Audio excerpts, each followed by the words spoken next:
Guys this is Manas and welcome to my study channel. क्या channel का नाम ले लो भाई, स्टडी वाला फ्रेंड। आज हम डिस्कस करने वाले हैं इंग्लिश लैंग्वेज एंड लिटरेचर का जो सैम्पल पेपर सीबीएसई ने ऑफिशियल सैम्पल पेपर दिया था, उसका आंसर, जितना भी क्वेश्चन होंगे उसका आंसर हम डिस्कस करने वाले हैं।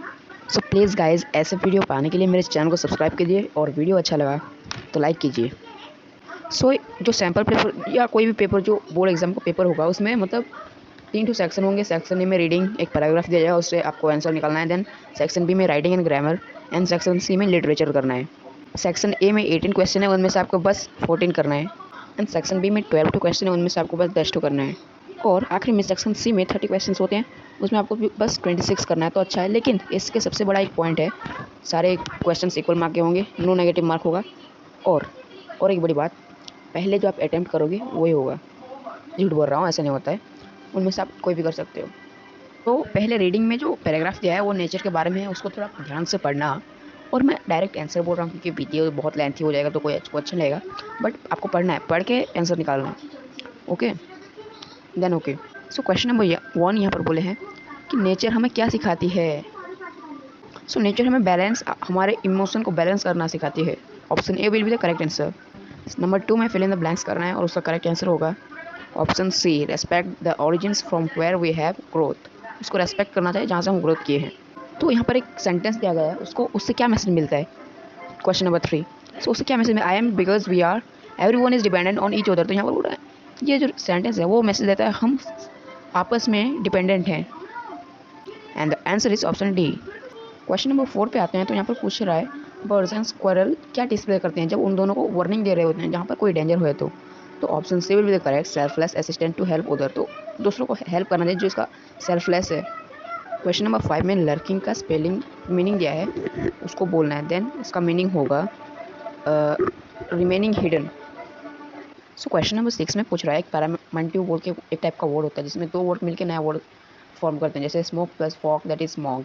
इसी तरह में ऐसे टाइप का वर्ड पैराग्राफ वीआई में कौन सा वर्ड है। Correct answer will be workaholic.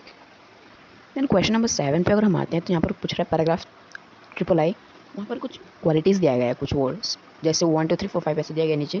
तो उनमें से कौन सा करेक्ट होगा जो पैराग्राफ 3 में दिया गया होगा। Correct answer will be C, 1 4 and 5, acceptive, resilience and perceptive. अगर हम क्वेश्चन नंबर 8 पे आते हैं तो यहाँ पर पूछ रहा है जब कोई भी सीजन चेंज होता है तो कौन सा मतलब प्रॉपर्टी शो किया जाता है। Answer will be nothing last for ever, कुछ भी लास्ट नहीं करता हमेशा के लिए। अगर हम क्वेश्चन नंबर 9 पे आते हैं तो यहाँ पर पूछ रहा है जो राइटर हैं ये जो पैराग्राफ के, वो मतलब पैराग्राफ वी आई में क्या एडवाइस कर रहे हैं। तो correct answer will be the having free time for ourselves. Question number 10 पे कुछ कोट्स दिए गए हैं, उनमें ये पैराग्राफ को सेंट्रली मतलब पैराग्राफ को अच्छे से कौन सा समझाता है, कौन सा कोर्स मतलब अच्छे से रिप्रेजेंट करता है। Option b will be the correct, because Albert Einstein ने बोले हैं looking deep into nature and then you will understand everything better. तो आप उसके जितना डीप जाओगे नेचर के उतना अच्छे से उसको समझ पाओगे। एंड उसी तरह आपको सेकंड पैराग्राफ में भी पढ़ना है, क्योंकि ज़्यादा लंबा वीडियो हो जाएगा तो मैं नहीं पढ़ूंगा, मैंने पढ़ा है और ये पढ़ने के बाद मैं ये वीडियो बना रहा हूँ। क्वेश्चन नंबर 11 में पूछ रहा है जो पब्लिशर एसोसिएशन जो है वो रिसर्च करती है, उसको पर्पज़ किया है, वो क्यों करते हैं। वो इसलिए करते हैं क्योंकि उनको एक कनेक्शन चाहिए फिल्म एंड बुक्स के बीच में।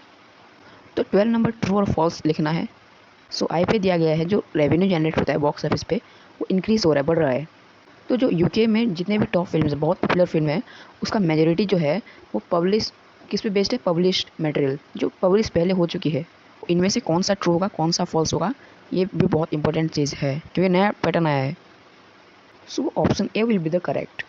क्वेश्चन नंबर 13 ये बोल रहा है कि जो सेल हुआ बुक 2017 में वो अकेले में ही 23% अकाउंट कर लिया सेल में, और कब से, सिंस 1992 से अकेले में ही 23% एक्स्ट्रा कर दिया।